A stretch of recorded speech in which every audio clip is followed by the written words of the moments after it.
Hello and welcome back to Let's Play Wrath of the Righteous with me, Bring It On. So I did find out where we need to go for Greyboar's quest. A new location appeared to the southwest of Dresden, the Bloody Trail. But before we do that, we need to start moving our army to defend our fort. And we're also going to send our party north to grab the broken cart, then teleport back to Dresden, rest up, and then pursue the dragon.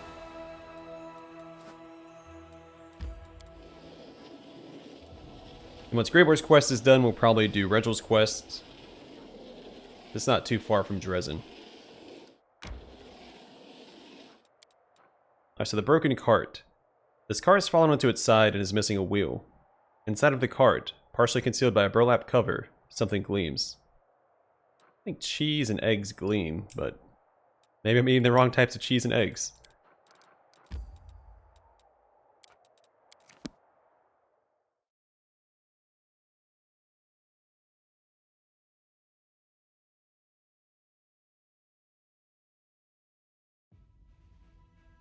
Maybe my diet is missing something glistening.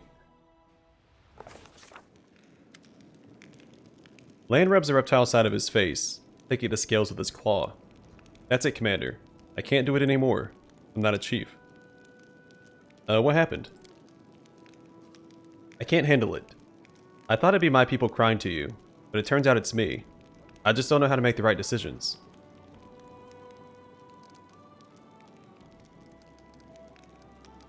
I feel like 4 might be the right call. I'm going to select 2. Now let's try to figure out how to deal with your problems. Alright. First of all, Erin, a girl from the tribe, wants to marry an elf. When do they even have time to get together? It feels like I'm the only one without a love life around here. Anyway, she needs a chief's blessing. They want to be married by the laws of the tribe, but I won't do it. He's an elf, she's a mongrel. Letting them marry means dooming them to eternal misery. It's wrong. But if I don't marry them, I'll be making her miserable now. She has such a short life. Let her be happy for that short amount of time. And the elf knows what he's getting into anyway. He's an elf. Elves outlive most other races on Golarion anyway. My second problem. 5 fools are so afraid of demons that they've hid in the sewage system and refuse to come out. I tried talking to them. Pointless. I can't just drag them out. I had a plan to lure them out with food, but I think they found some down there. The rats here are definitely bigger than what we're used to. And the third problem. What should we do with the children and old people? This is a military campaign. Old people can do some household chores, but kids only get under everyone's feet. I have no idea what to do. You see, I'm not a chief. I'm probably the first person to ever ask this, but demote me, please. Alright, the first problem. Love is always a good thing, right? But how do I approve of a marriage between an elf and a mongrel? She'll be dead in 20 years or so, but he'll live for 1,000 years more. I can't in good conscience bless them, but I can't stand in the way of their happiness either.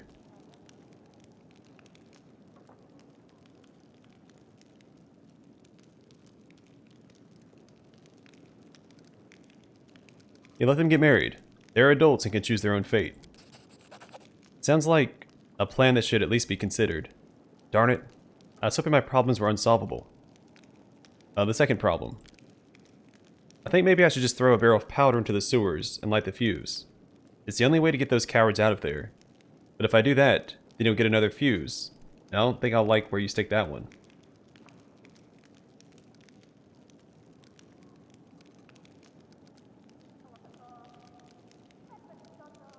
Yeah, let them stay there and keep the fortress free of rats. I don't mind.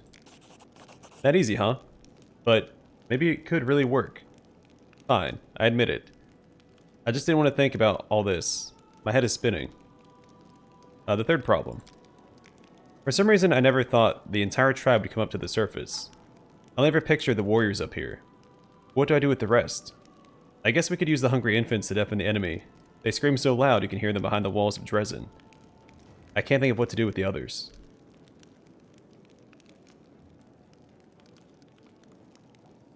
I'll send all those who can't fight to Nerosian.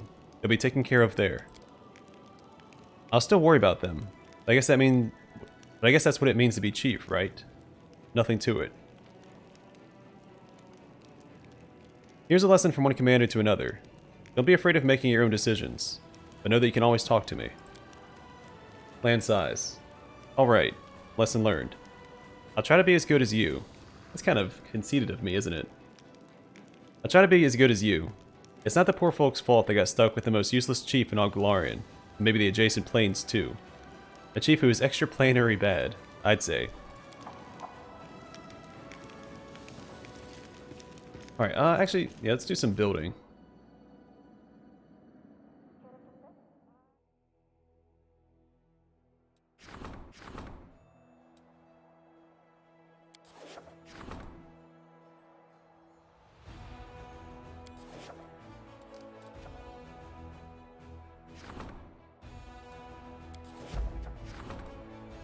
Alright, witches. While exploring Sarkorian lands, a group of scouts stumbled upon a hidden settlement of exiles. Runaway witches and sorcerers practicing forbidden rituals. Criminals in their homeland, they did not welcome the commander's soldiers, and made it clear that they did not want anyone meddling in their affairs.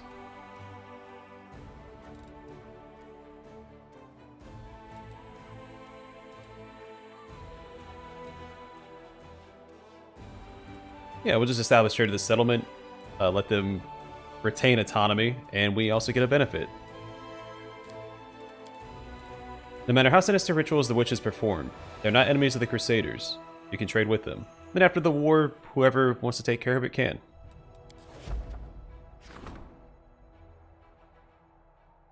Alright, the Free Crusaders want to talk. We'll probably do Greyboar's quest before we do that.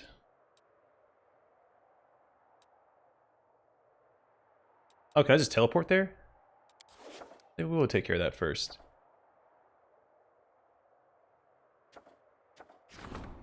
Alright, so the Swords of Gorham. Young Keled Morveg told the commander that the ruins of Sarkoris conceal a host of sacred swords of the war god Gorham. The blades turn their masters into bloodthirsty monsters that are practically invincible in battle. The soldiers are ready to hunt for the antiquities that will certainly be useful during the war, but this could come at a cost. The souls and minds of those who dare to arm themselves with the Swords of Gorham.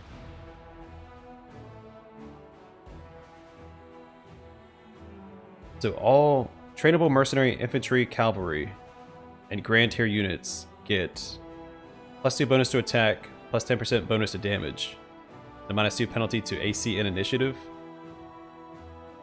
Thematically, I don't get why they lose initiative. They should be ready to pounce. Armor class makes sense because they're a little more reckless. Well, I guess that would also be the argument for the armor class as well. Alright, let's do it.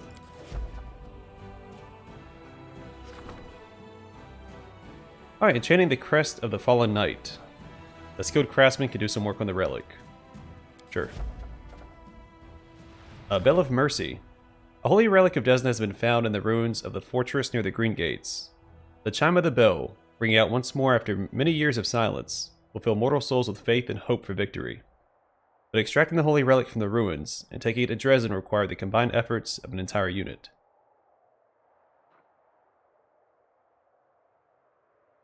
Okay, so the Voice of the Bell of Mercy gives a unit +1 bonus to armor class against demon units' attacks.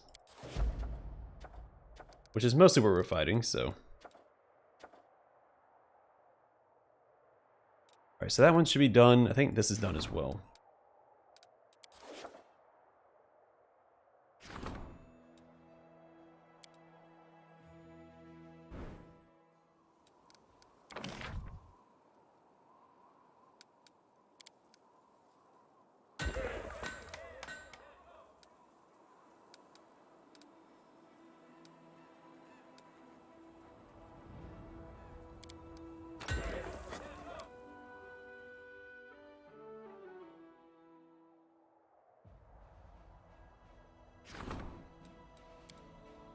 Again, I'm just going to build the same 4 buildings in every fort.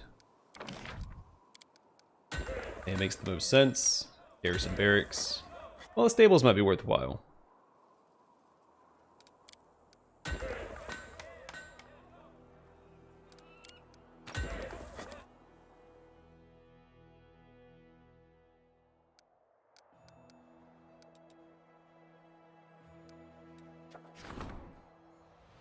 Alright, let's go do this then.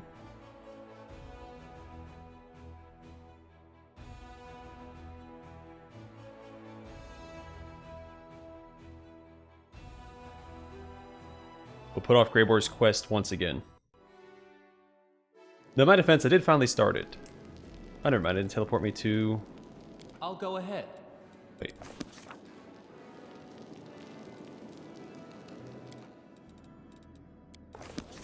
Yeah, screw it. Let's go and do Grey War's quest, and we'll go to the Overlook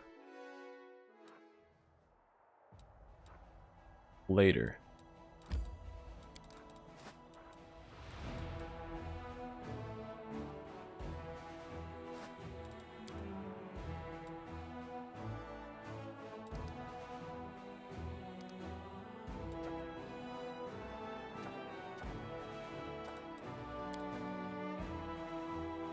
Should probably do that as well.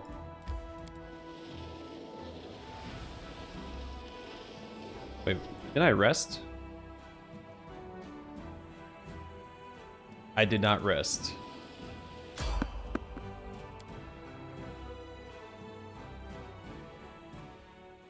No time for debates. Simply business.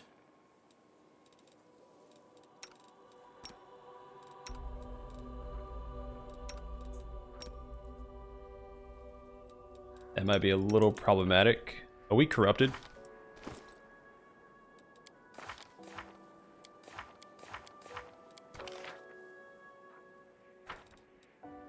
Not yet. We are exhausted, though.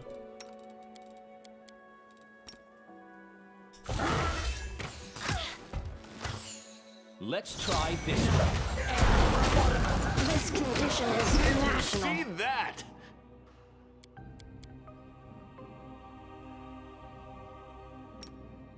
I dedicate my body to science. Is worth the pain. This will hurt. Gone, fiend!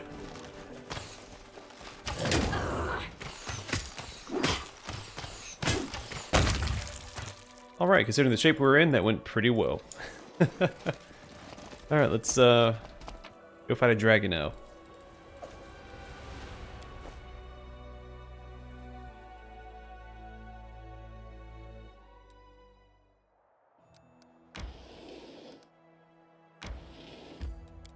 Alright, so the Bloody Trail.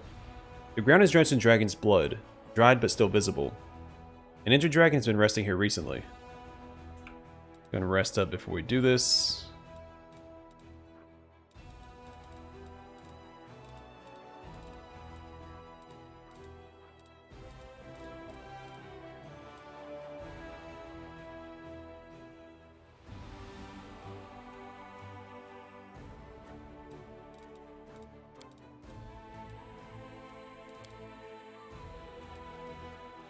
Must be nice back home now.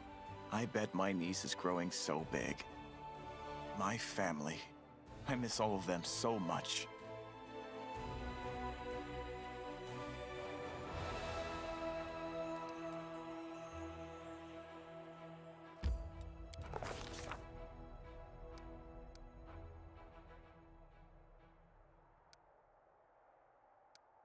Our dark splotches of dried blood are visible in the ground.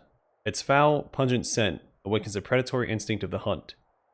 Everything nearby is splattered in blood, as if a battle took place here, or someone slaughtered a herd of goats. Yet this blood belongs to neither human nor goat. Its sulphurous odor indicates that this is the blood of a rare fire-breathing dragon. Injured and exhausted, the fleeing dragon stopped here to rest. The commander decides to ask the assassin for advice, because we have no chance of passing that. Well, we have a chance. We have to roll a 20. We have a 5% chance. The dwarf points confidently to the south. The dragon's lair is hidden somewhere among the mountain gorges.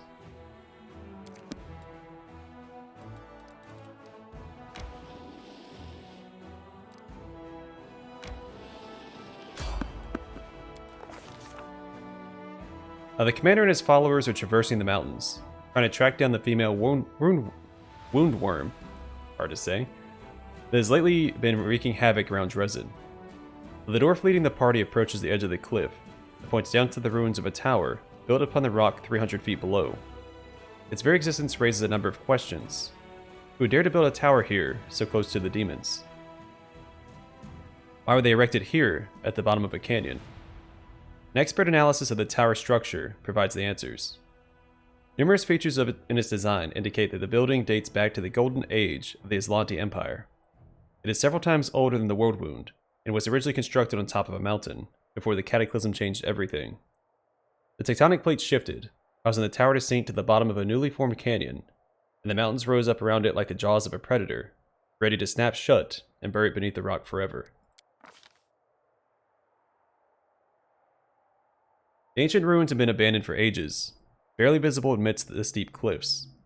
The tower would have remained hidden had the commander's party not discovered it by following the trail of blood. The dwarf signals that it is time to descend. The alpine path leading to the tower soon splits into two directions. On the left is a rocky ledge, dangerously narrow and visibly unstable. On the right is a broad path, covered in overgrowth brambles and thickets.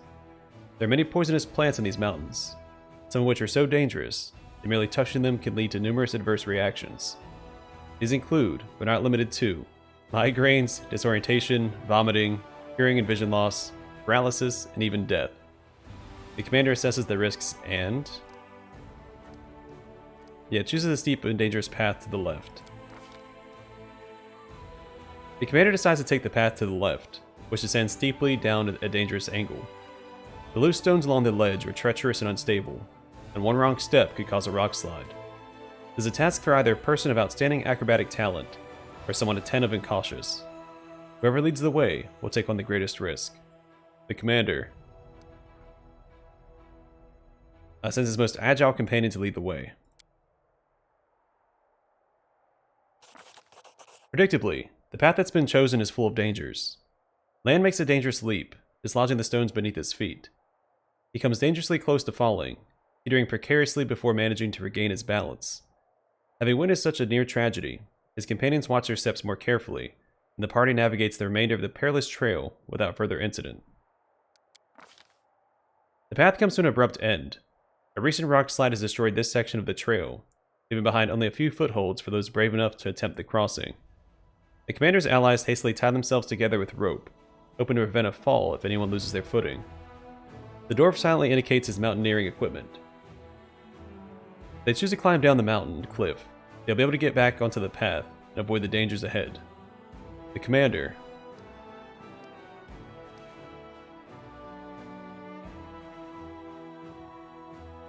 to get more experience for this, it's a more difficult check. Orders the strongest of his companions to lead the party's descent down the sheer cliff.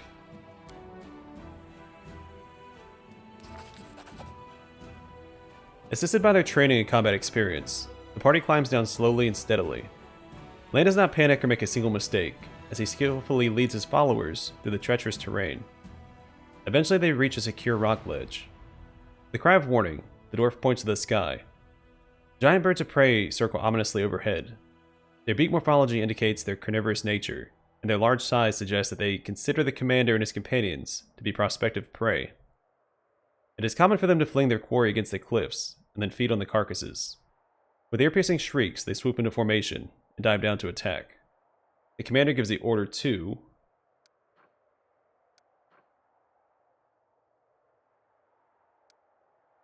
deal with the leader of the flock at all costs. Lann should just be able to shoot it down. Suspended over the chasm, Lann meets the leader of the flock with a decisive blow. With screeching and splashing of blood, the leader plummets. The rest of the flock fly away in fear, not wanting to share his fate. The party overcomes every obstacle and finally descends to the ruined tower. The mountain has been conquered, and no one has fallen victim to its treachery. Now they secretly approach the unsuspecting dragon, stealthily making their way through the surrounding rocks. After leading them to the tower, the dwarf gives his newfound allies a nod of respect and signals for caution.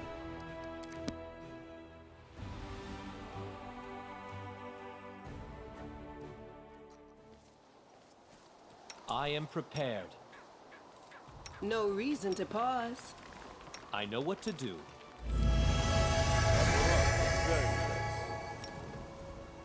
I will help where I can.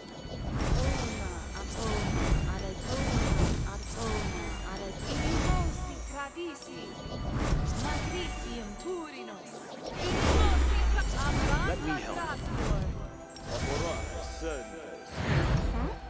Oh, yes, what? The world has suffered enough.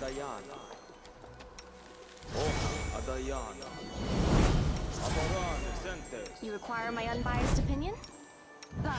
My will is resolute.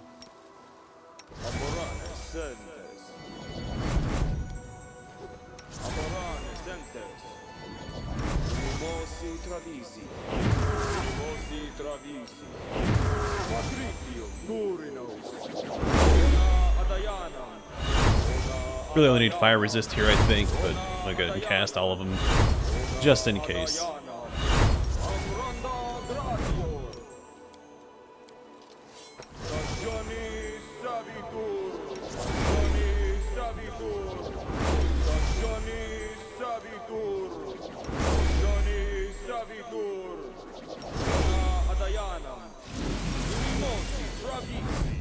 The odds are against Meditate on your us. mistakes. I'm always open to ideas.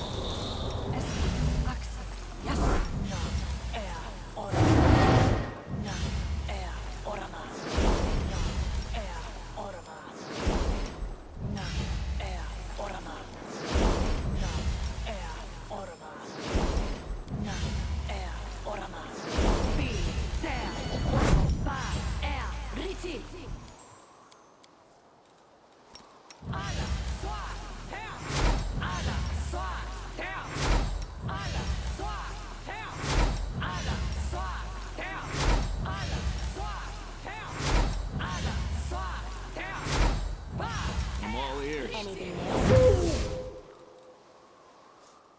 Alright. Be all set.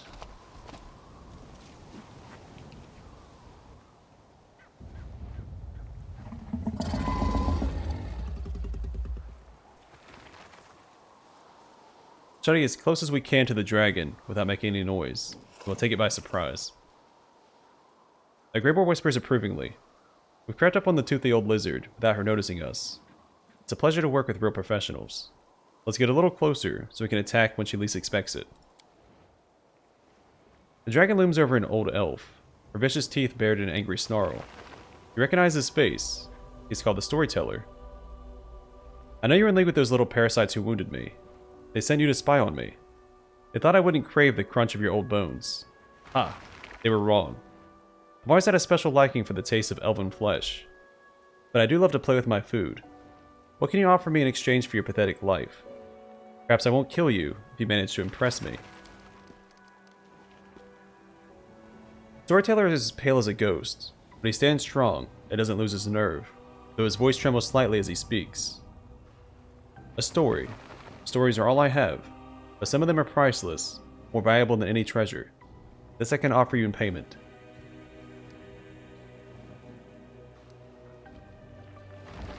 Greyboar, what are we going to do?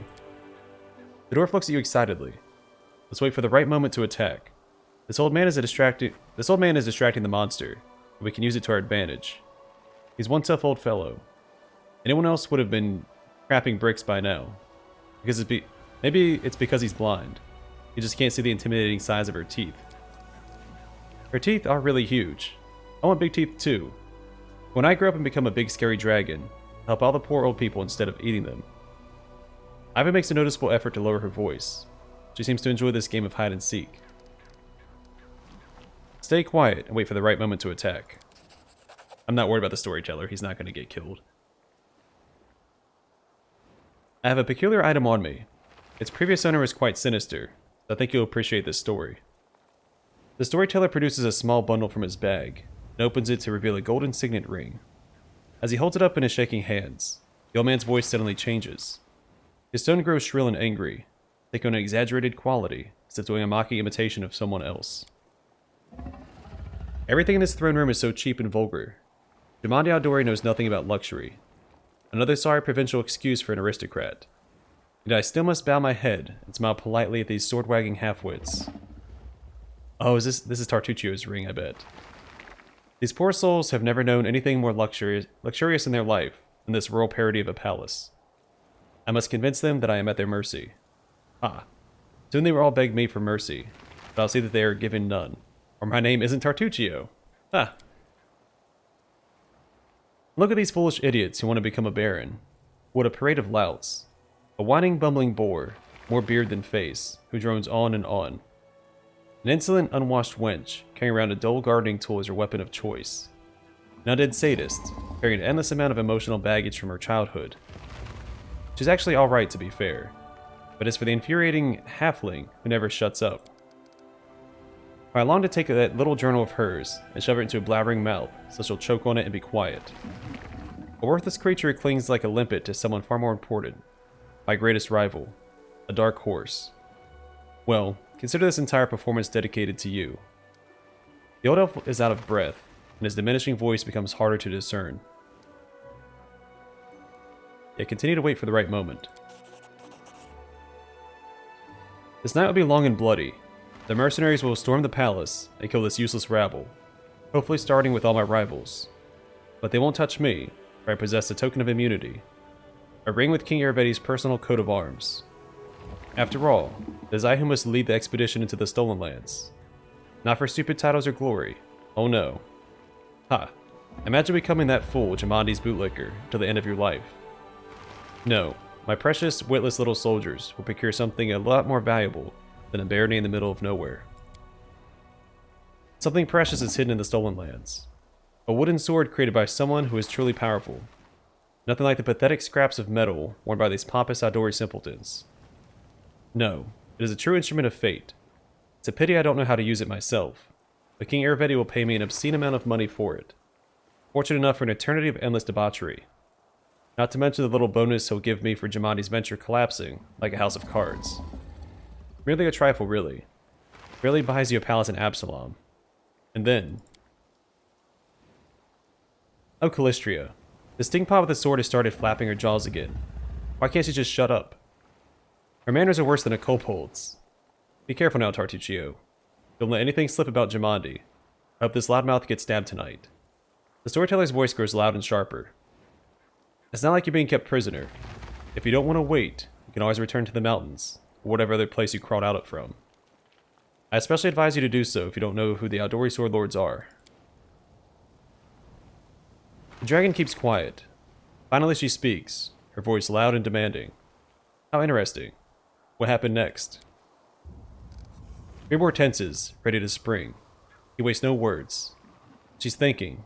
She's distracted. Attack now.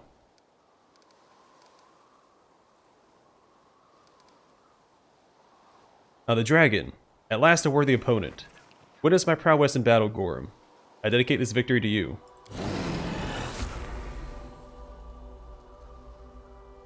Man, I just got buffed. The intoxicating scent of blood fills your nostrils, and its metallic taste lingers on your tongue. Gorham has heard your prayer. You must not disappoint him now. The dragon turns toward you in astonishment. What? You again? You sent this miserable old dotard to distract me with his chatter while you sneak up on me. They will break against our resolve. Alright, it doesn't tell me what it does, but it did enlarge me. I'll remove this obstacle.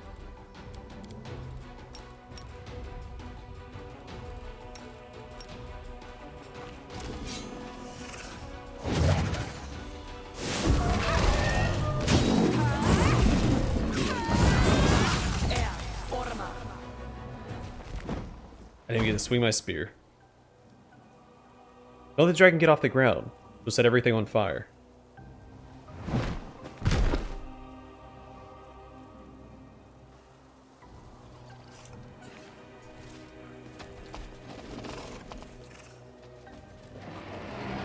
You've crossed the wrong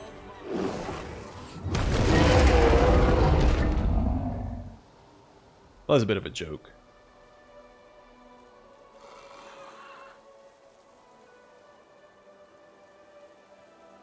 My Cavalier didn't even get to use his Gorham buff.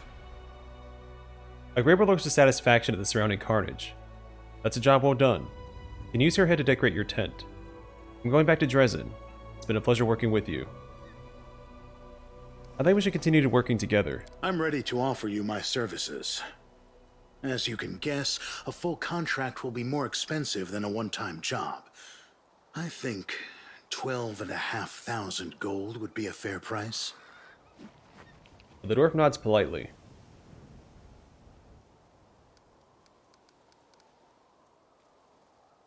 We have the money to spare.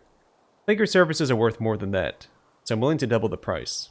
It is always a great pleasure to work with a client who can tell a professional from an amateur.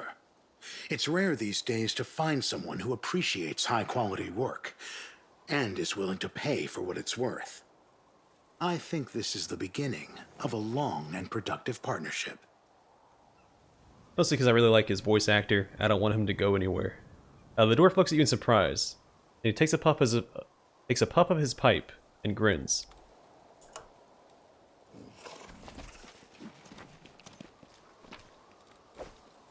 Hey, it's the other half of the pair. It went splendidly. This magic trap is now old and dysfunctional, after centuries of disuse. It would once have irreversibly blinded any thief who gazed upon it. A success worthy of praise. This inscription once contained a spell of warning. When an intruder appeared, it would let out a chilling howl to raise the alarm. Fortunately, the enchantment has worn off with the passage of time, its ears have been spared.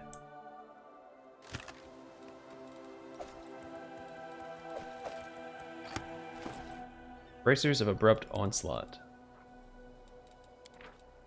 These bracers grant the wearer +5 competence bonus on trickery skill checks. Whenever the wearer makes a sneak attack, it deals additional 1 to 6 bludgeoning damage.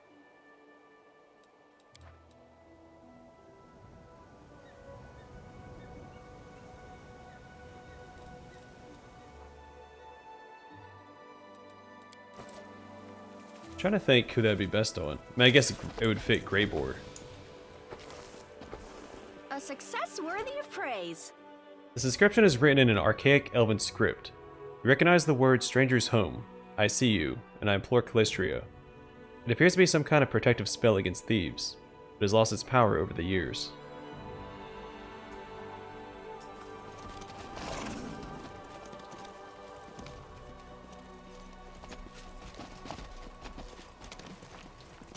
Within the pedestal, a faint purple glow emanates from a crystal-shaped hole. Its edges are chipped and cracked, suggesting that whatever it contained had been forcibly removed. I know the way. Elven notes and some scrolls. We'll talk to the storyteller after we loot this place. Well, we'll save that for the next episode, I think.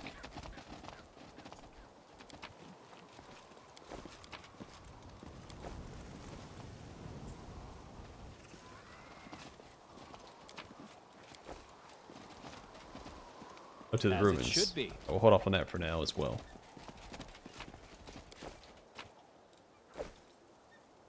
Demon blood.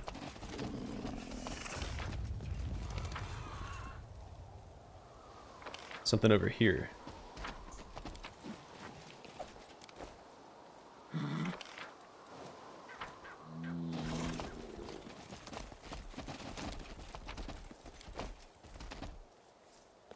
Alright, I'm going to call the episode here, and the next one we'll speak to the storyteller, see what he's doing here, and then we'll descend to the ruins and see what lies below. But for now, thanks for watching, hope to see you guys in the next one.